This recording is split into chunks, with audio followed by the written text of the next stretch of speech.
Okay, good morning everyone. Thanks for joining us for this Urban Links Africa online application support and Q&A session. I'm Charlotte Hutton. I'm our Global Programme Coordinator here at Connected Places Catapult, and I've also been working on designing and developing the open call with the team. So before we kick off, I just wanted to make everyone aware that this session is being recorded. Next slide, please.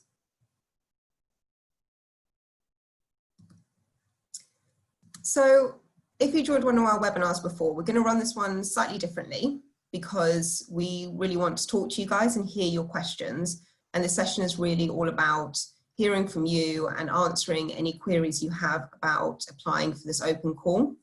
So the agenda today is I'm going to introduce our Q&A panel, who are members from our ULA team. ULA is what we call Urban Links Africa internally.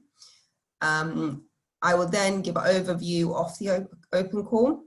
We'll then start a Q&A session, and this will begin with 5 of the more frequently asked questions, and then we'll open this up to all of you, that you can ask the team all of your questions. And then after this, I'll run through some next steps for you all. So next slide, please. So today we have 5 people in the panel. We have Max Roche, who is our senior user researcher and who's been leading on the research and development of the 7 city challenges. We have Katinka Schaff, who's been leading on the design of the open call. We have Metodi Nejanov, who is SME development manager and is leading on the SME support.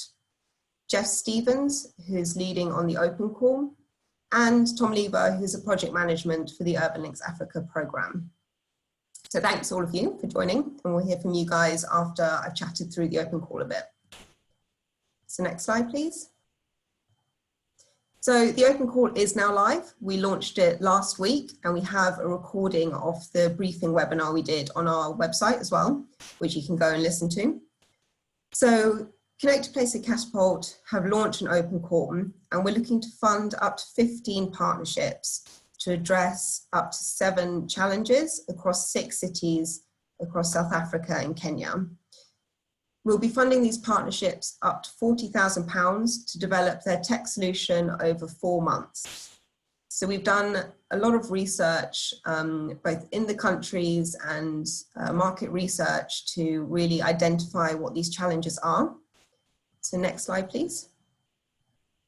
So in South Africa, we've identified 1 challenge per city. So in Cape Town, this challenge is resilience in informal settlements. In Joburg, we have sustainable mobility. In Durban, we have solid waste management and pollution. Next slide, please. In Kenya, the challenges are slightly different because we have 4 of them, which are stormwater drainage and urban flooding, wastewater management, solid waste management, and traffic management and active mobility. However, why these are different is because you can select the city which you address the challenges. So for example, if you have a really great tech solution for wastewater management, you can then decide whether you address this in Nairobi or Mombasa or Kisumu. So I realize I've just labeled these off. We have loads more information on the challenges on our website, where you can download the project brief, and also we have city challenges reports, which goes into a lot more detail around these. So that's definitely where to head to if you want to find out some more detailed information about these. Next slide, please. So who can apply for this open call? We really want to build a sustainable long-term solution to these challenges. So we are looking for applications from equitable partnerships between UK SMEs and South African or Kenyan organisations. So the UK SME must be registered in the UK. And as this is UK funded, this SME, the UK partner will be the lead, and the funding will be distributed to this partner. Then this is up to this partner to then distribute the funding to the partnering organisations, and these will be the local African partners. So we really want these to be local to the challenges you select. So for example, if you're interested in the building resilience and formal settlements in Cape Town, then your partnership should be formed of a UK SME and a South African organisation, ideally based in Cape Town, but definitely registered in South Africa. Next slide, please. So what are we looking for when we select the solutions? So we really want to be surprised by the market. We want you guys to be innovative and come up with new solutions for these challenges. We are welcoming 2 different types of solution to apply for this open call, and we call these Tier 1 and Tier 2. So Tier 1 solutions are early stage companies whose solutions are still a concept or an idea that don't yet exist on the market. And you guys will be eligible for up to £25,000. Tier 2 solutions are more advanced. The partnership will have experience in commercializing products and services, and the solution will have been validated, but perhaps needs to be tweaked for the African market. And you guys will be eligible for up to £40,000. So don't worry if you don't know which tier you would sit in yet. On our website, there's a beautiful flowchart which you can follow that can help you identify where you'd sit and which funding you would be eligible for. And in regards to funding, we are also asking that each partnership to match fund 30% of the total amount funded.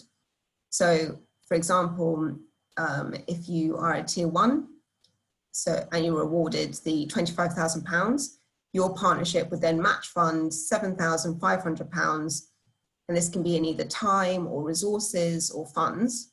However, this must be very clearly stated on your application of how you're going to match fund. Next slide, please. So speaking of applications, how do you apply? We are aware that not everyone will have a partnership in place already. And as this is a requirement, when you apply for the open call, we've designed 2 different routes that you can take to apply. The first route is if you already have a partnership in place and you've selected your challenge and your city, then you can go to our F6S platform and complete an application and apply directly for the open call. However, if you're really interested in this open call and you think you have a great idea, but you don't have a partner, you can join our matchmaking platform, which is B2 Match. You can complete a portfolio, a profile, which will list your preferences of challenges and your skills. You can start to meet other organizations which you can possibly partner with to then develop an application. So I've given you a very brief overview of the open call here. Please do go to our website, which will give you the link to the end of this, because on here you'll find loads of information. You'll find recording of webinars that we've done around this. You'll find our project brief. You'll find the challenge reports that you can download and any FAQs as well. Next slide, please.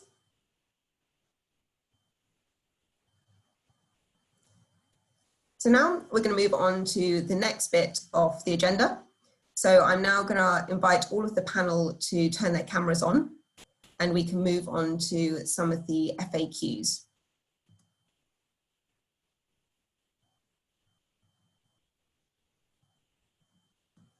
Great. Hello. So first question, can I apply if my organization is not based in the UK, South Africa or Kenya? I think Matodi, this one sounds like it's for you. Remember to unmute yourself, Matodi. Yeah, the Zoom bingo again. Yeah, thank you, Charlotte. Well, as it's been mentioned, unfortunately, the answer to this question is quite straightforward. It is no. So you must be an organization, either an SME based in the UK or an organization, business or non-for-profit from South Africa or Kenya to form a partnership and to apply together for the Tier 1 or Tier 2 of the open call. So if your business is or organization is not registered in any of those 3 countries, unfortunately, you won't be eligible for this opportunity. So yeah, answer Yeah. no. But probably I can top this up by saying that there have to be at least a kind of dual partnership between one UK SME and either South African or Kenyan organization. Great, thanks, Metodi. Next question, please. Great, so how do I find a partner? Katinka, I think this one's for you. Hello, everyone. As Charlotte already mentioned, if you don't have a partner yet, you can go on the website. You will see what are the first steps. And if you go to B2Match, there's a direct link for our Urban Links Africa B2Match platform. You will you will create a profile, and you are able to share what you're doing, what your skills are, your expertise is, and also what you're looking for. And then you can start matchmaking with other profiles and other SMEs you can partner with. So that's the first steps for the partnership. And also, oh yeah, I forgot to mention that we're going to have matchmaking webinars and also a hackathon in end of July. So this is something that creates an opportunity for everyone to start working together and maybe meeting potential partners. Great, thanks, Katinka. I think we've just skipped forward a bit, so can we go back to question 3? Great, thank you. So next question, can my solution be cross-cutting across all the cities or some of the cities? I'm going to ask this to Jeff, if he could turn his camera on and remember to unmute.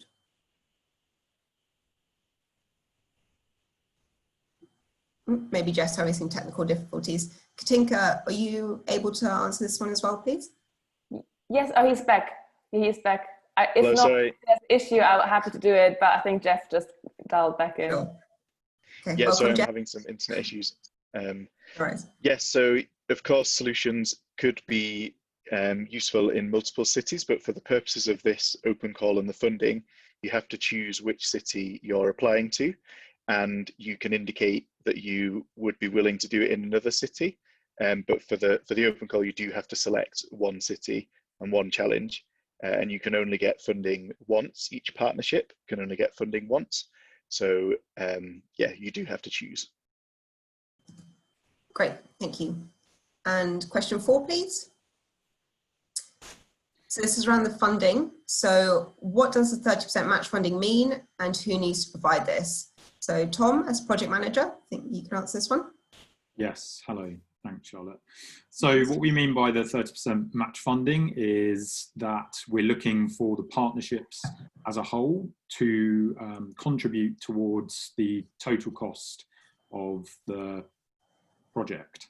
So if you are in, for example, tier 1 and you are applying for £25,000 worth of funding, we would look for your partnership to match fund that with £7,500 worth of resources. So there are a number of things that count towards a 30% of resources. That could be your material costs or capital use, subcontracting costs, travel and subsistence, training, market assessments. So there's many categories that can be included in this. We would be looking for you to provide a breakdown of what those costs would consist of and how they would be provided by the partnership. So the UK and African partners collectively can provide that 30%. Great, thank you. And question 5, please. So this one is around the challenges. So these are complex challenges. To what extent does the solution have to solve these? So I'm going to ask this to Max, who's been leading on our challenges. Hello, everyone. This is a good question. Obviously, the challenges taken as broad themes are incredibly complex, and it's definitely not possible that any one of them can be sort of solved outright by one organisation or business or idea or technology.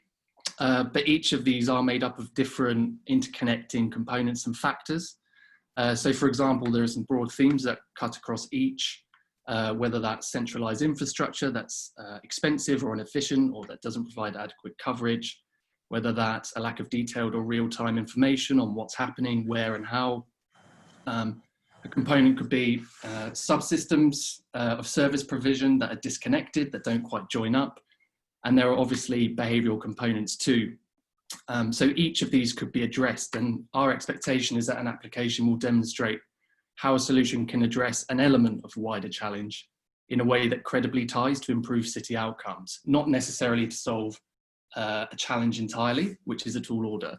And we want to stress that regarding all these challenges, there's a very wide scope of intervention spaces to consider, whether, as mentioned above, that's informational, infrastructural, relating to behavioural change, or helping subsystems to join up and work more effectively. Great, thanks, Max. I think I would add to that and just stress that we are looking for digital and technology solutions to these challenges. As a catapult, that's what we lead in, so that's also what we're really interested in. Great, so next slide, please. So we now move to the next bit, which is opening up the Q&A to all the attendees. So how we will run this is, if we can go to the next slide. So you'll see at the bottom, you have two icons. So if you'd like to ask a question, please raise your hand and we'll get to you and we will unmute you so you can ask your question to the panel. Or if you would prefer not to speak live, then please do write your questions. Please be aware that if we don't answer each one directly, it's because we probably have answered them via another question. And if we can't answer any question of yours, then we will get back to you after this webinar. So I think let's open it up. So please do raise your hand or write a Q&A if you would like to ask a question to our panel.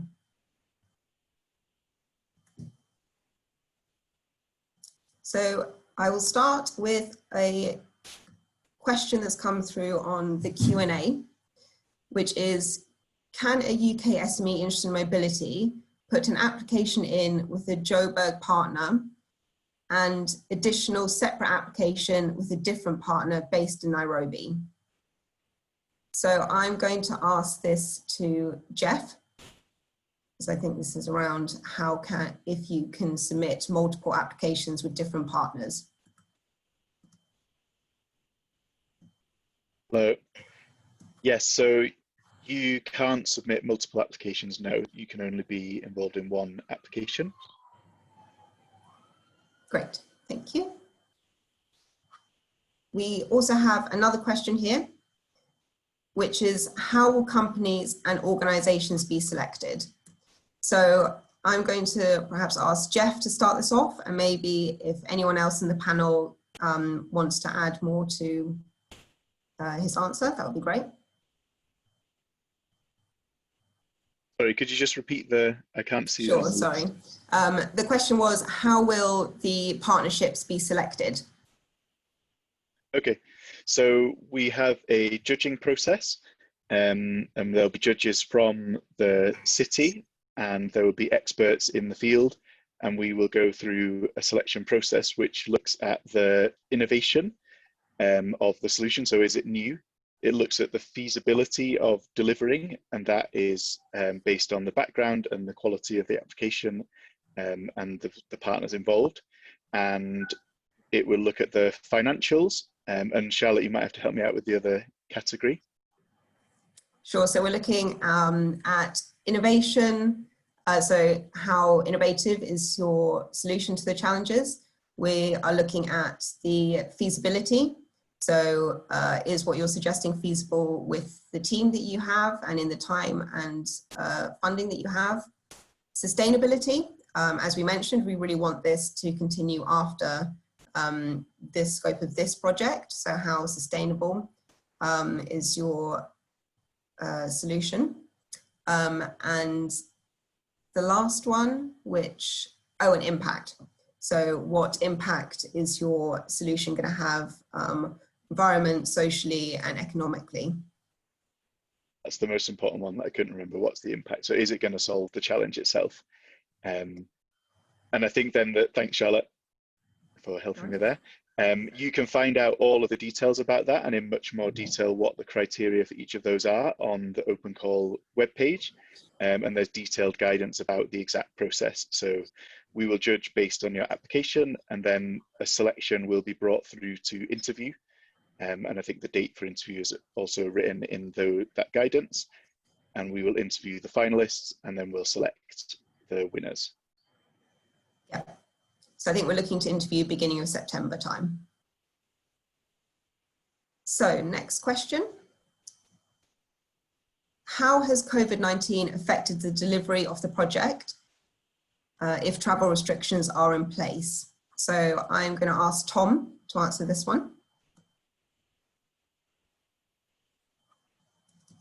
Thanks, Charlotte. So we have changed how we're running the project. So we were going to have the UK partners visit Kenya and South Africa if selected, but we're now implementing, because of the travel restrictions, implementing more online collaboration processes and tools. So we will go into more detail in how we're going to do that during our follow-up sessions. But we're looking at using, yes, the tools and platforms online to help the partnerships co-develop their solutions in preparation for the final application. Great, thanks, Tom. So we have another question here from Catherine. We would be submitting from Joburg around sustainable mobility. Would you consider application which is not directly solving the mobility, but is about increasing density to ensure that the mobility in place is sustainable? So I'm going to ask that one to Max. Hi.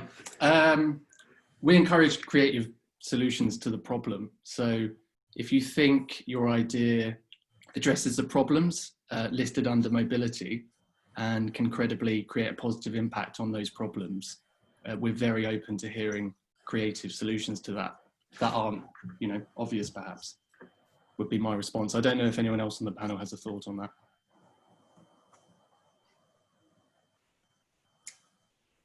No, I think you'll answer that beautifully, Max. Okay, great. So the next question we have is, the NGO I have in mind has an office in Nairobi, but are based in Washington, DC. Would that be a problem? So Metodi, is this something that you can shed some light on?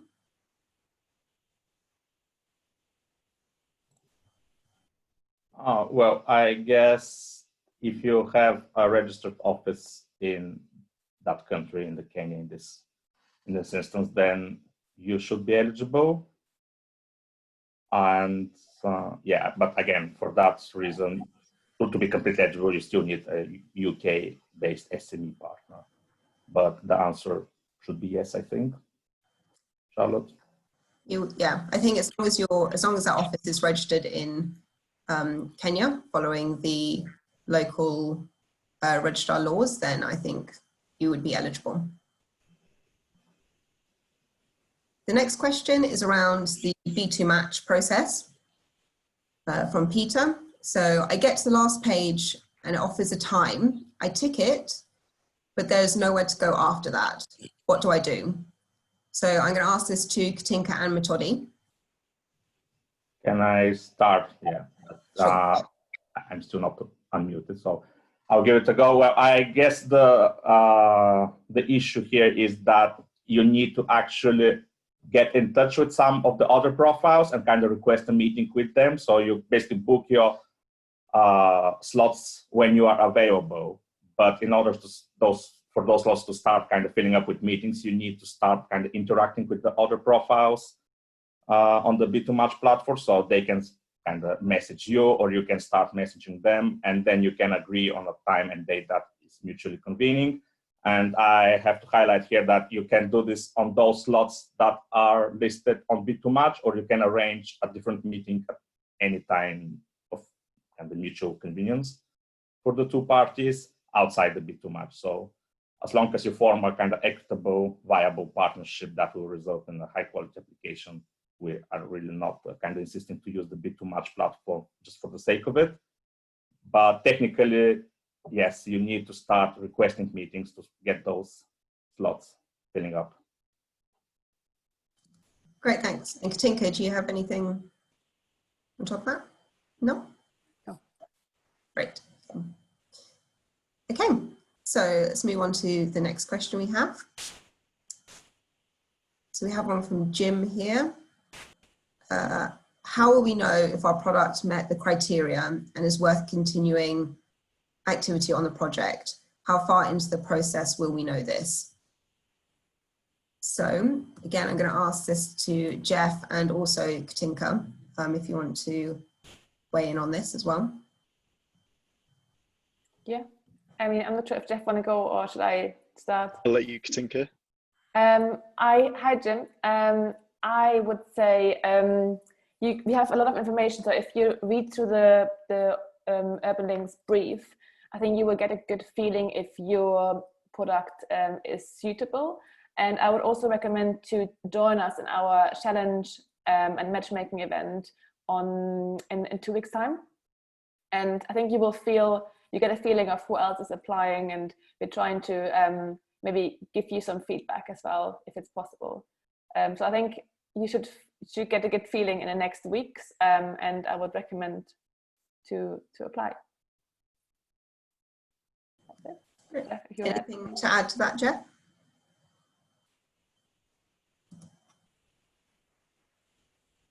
Nope, maybe he's having technical difficulties again. Okay, great. Thanks, Katinka. Moving on to the next one from Sakil. Are the UK-based organisation on your matchmaking service of quality? What is the background of these organisations? Are they invested in solving the problems as much as their African counterparts? Okay, so I am again going to ask this to Katinka and Metodi, as this is around how do UK, what type of UK SMEs are registering on the matchmaking service, and how do we ensure that they are of quality and invested in the problems? Charlotte, can you say the question? I can't see the question. Could you, oh, sorry. Who is asking, like the name, and it's easier to find it? Sakil. Okay, yeah, cool. See it. So I guess whether a UK company and how UK companies vested into this opportunity in Africa is part of the whole process. So again, it's a partnership process. So both companies have to form an equitable partnership and submit a joint application. So they have to kind of be confident that they can work together and deliver together. Of course, on our end, as Connected Places Catapult, we do kind of vet SMEs in UK that they are kind of legally established here. We won't admit companies that are non-companies, essentially, that are not registered. We kind of quality check the profiles, and we are here to kind of to support them with all sorts of questions and inquiries regarding the Urban Links Africa challenges and opportunities like this webinar. But I think it's for a lot of those companies will be startups, so they will have none or very limited experience in Africa. So that's one of the kind of aims and goals of this application, is actually to help them deliver in Africa by finding the right African partner. And it's a two-way process, which we try to facilitate as much as we can do on the UK side. Yeah, can I just add to this that if Metodi does not covered it already, that we are using the Bit2Match platform, which is a separate platform, and this is just an opportunity for everyone who doesn't have a partner yet to find one. And we're trying to, of course, have different webinars and activities to support everyone. But if you want to find a partner outside Bit2Match, there's definitely also an option. If you maybe know other startups or SMEs in the UK or in South Africa and Kenya, that you can also start yourself. And we don't have any of the UK SMEs on our platform already, so they're all starting from scratch very much. Yeah. I've got one more thing to add to that question, actually. I think a key thing with the project is that these challenges are shared. I mean, they definitely look differently and are experienced slightly differently in different places, but whether in the UK or Kenya or South Africa, there are issues of flooding, peripheralization of communities, mobility. So we strongly believe it's kind of through the exchange of those experiences that are shared but are a bit different. That's where the sweet spot is and where innovation will come from. So from both sides, we think we'll get a lot of applicants who are very heavily invested in solving these issues. Yeah, great. Thanks, all of you. Does anyone else have anything they'd like to add to that answer? Yeah, I think just to say this open call is for UK and African SMEs, Kenyan and South African. So we aren't bringing a selection of UK SMEs to this project. We're opening it up to our network, which is very big. We have over 1,500 plus SMEs in our database, UK SMEs. So we're asking the UK SMEs to join this and to do the matchmaking process with the Kenyan and South African SMEs through the tools we're providing through this project. But if you're a Kenyan or South African based SME and are struggling to find a partner, then we can certainly do a quick matchmaking search of our database if you're looking for something specific. Great, thanks, Tom. Okay, thanks everyone. Let's move on to the next question. This is from Lena. Our existing tech has been used in Kenya and is being configured to address one of the challenges in the call, so will involve some feasibility to adapt it. Is this in scope? And do you have any future plans to support commercialization of our solution? So 2 questions there really. Currently adapting a solution, and is this in scope of this project? And the second question is, what plans do we have after this project to help with commercialization? So I'm going to start off by asking Jeff this and also Tom to weigh in. Sorry, Charlotte, my internet's breaking up. Could you repeat the question? Sure. So the first bit, which I think you would be great to answer, is our existing tech has been used in Kenya and is being configured to address one of the challenges in the call, so will involve some feasibility to adapt it. Is this in scope? Yeah, absolutely. That is that would be great, and you would be going for the more likely into the tier 2, more developed solutions category. So you can find out more information about that on the website as well, and the difference, but that unlocks slightly more potential funding for your partnership. You would need to be developing it obviously with another partner. Great. And the second part of the question was, do we have any future plans to support commercialization of their solutions? So Tom, maybe you can talk through the other work package. Yes, certainly. We will be providing a kind of support package to the selected partnerships that will involve kind of developing their solutions, but we must stress this is only around the solution development, the funding for this. We're not funding deployment at this stage due to COVID-19 and the international nature of the collaborations.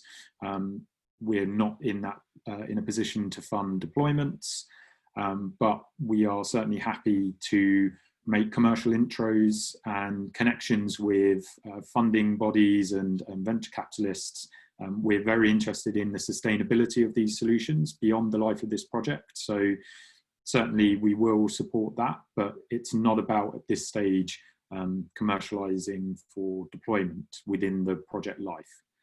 But certainly there will be support on using our economists, our in-house economists, to help develop the kind of commercial opportunities of these solutions. And these opportunities will be outlined in more detail in our future webinars and events. Great, thank you. Does anyone else have anything to add to that two-part question?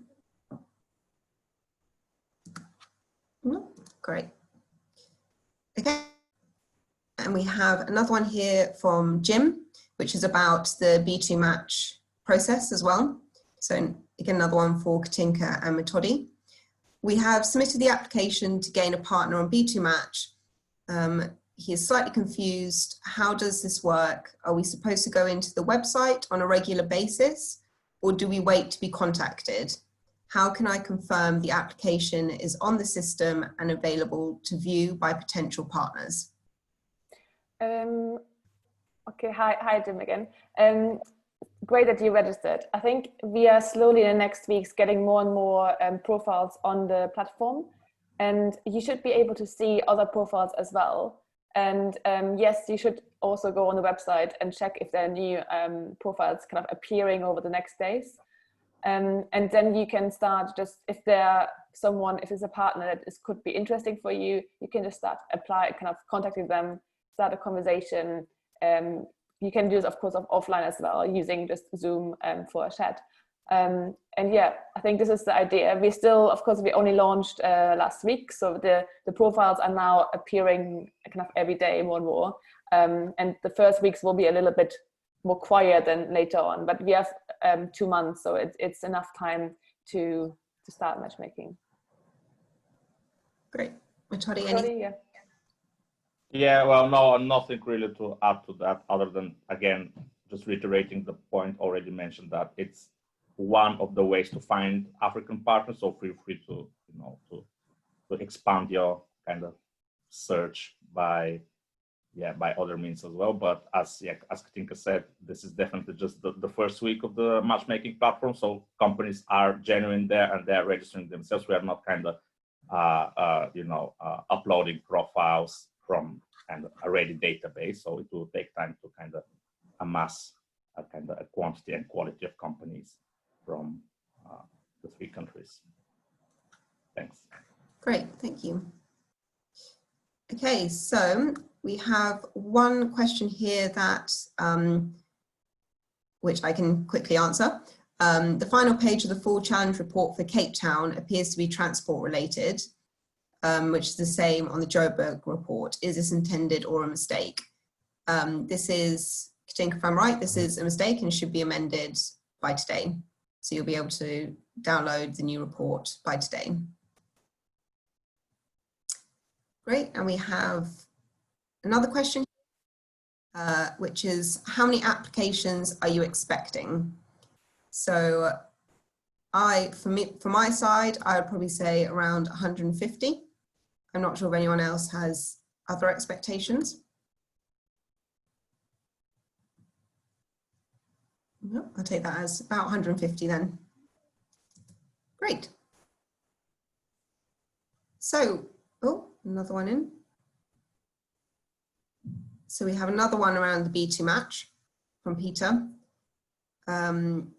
Around, he doesn't get any feedback from the system after he's registered, and the process seems to keep failing. He's attempted twice and still not getting anywhere. So thanks for the feedback. I think this is a bit more for feedback than a question. I think we will go away after this and have a look at the B2 match process and make sure that it's working as it should, and that you get feedback and you get a response to confirm that you've registered. Okay, so we seem to have no more Q&As. If you'd like to ask your question, please do so now. Otherwise, we'll wrap it up and move on to the what's next. Great. So thank you, everyone. To wrap up, I just want to, oh, sorry, we do have one more question, which I think is perhaps worth asking. It's about IP. So it's a question around the IP in this process, who does this stay with? Which I think is a great question that maybe Tom, you can answer. Yes, thanks. We would look for the IP to be shared between the partnership. However, in your application, if you can outline, if that's different, then please outline the justification for that, and we will review within the application. But yeah, we would look to have shared IP, because this is a joint partnership bringing knowledge and expertise from the UK and Kenyan and South African SME. Obviously, they will keep their background IP, but this joint solution, in our view, would be something that's new. So it would look to be shared, but obviously we're happy to consider different solutions from the SMEs and the partnerships if they justify that within their application. Great, thanks, Tom. Can I just clarify on that one, Charlotte, Sure. as well? Thanks, Tom. I think just to clarify, we are not looking to take any IP from this. So any IP that you as a company bring is yours, and then it's up to you with your partner to decide the situation for any new IP you create as part of this funding. But we would, by default, assume that would, and want, because it's an external partnership, that to be shared IP. And we'd want to understand why not, if it wasn't going to be. Great. Okay, thank you. I think we're going to wrap Charlotte, Yes. sorry, Charlotte. Sorry, there was one question I answered earlier, perhaps hastily, from Sure. Andrew Churchill about whether SMEs can apply more than once. And just to clarify, you can choose to apply more than once, but you can't be awarded. You couldn't win twice. So you just have to think about your priorities and obviously the other partners you're involved with, that you could only be awarded the funding once for one partnership. But you can apply more than once if you like. Okay, great. Cool. Thanks, Jeff. Thanks for the clarification. Okay, so I think we will wrap up the Q&As there. I'll quickly run through what's next for you guys, but thank you to the team members and answering all of our questions. Great, so what's next? Please, next slide. So hopefully now you're feeling a bit more ready to be able to apply. So what's next really is either you join our B2Match platform or you join a webinar and start to find a partner that you can apply with, or you can go directly to F6S and apply for the open call. The links to these are on our website, and we will also send these slides around after, which also includes the links. Next slide, please.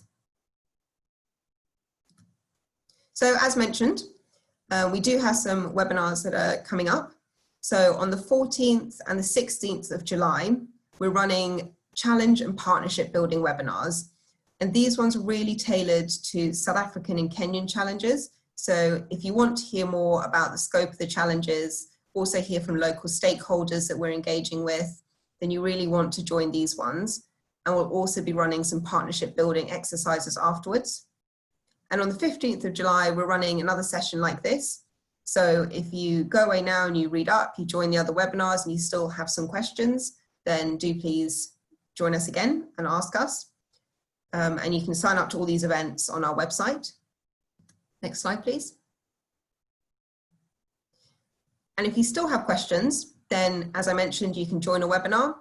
I would highly recommend you go to our website and you download the project brief and the challenge reports, as they've got loads of information in there.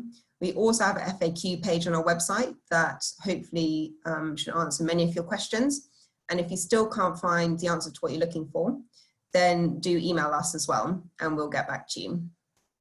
Again, I think that's it from us. Thank you everyone for joining us this morning. And we're really looking forward to all your applications. Thank you.